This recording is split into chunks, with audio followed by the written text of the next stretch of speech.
नमस्कार। रउआ देख रहल बानी नारायणी न्यूज। रउआ साथे हम बानी संदीप त्रिपाठी।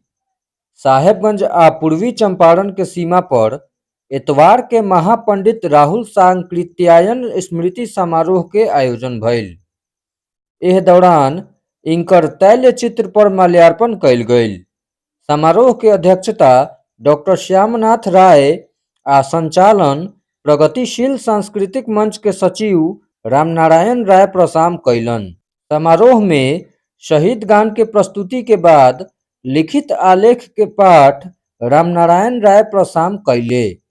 ओकरा बाद कवि गोष्ठी के भी आयोजन भइल, जेकर अध्यक्षता जन कवि सोहन लाल दीवाना कैलन।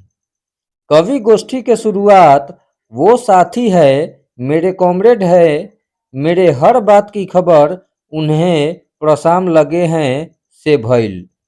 एह मौका पर वीर बहादुर सहनी, शशिरंजन मिश्र शशि, वसंत कुमार कुशवाहा, शंभू शाह, बिंदा राय बागी, शैलेश्वर राम, वीरेंद्र उपाध्याय, सीताराम प्रसाद यादव, सुनील प्रिय, राहुल सांकृत्यायन के व्यक्तित्व आ कृतित्व पर प्रकाश डलले।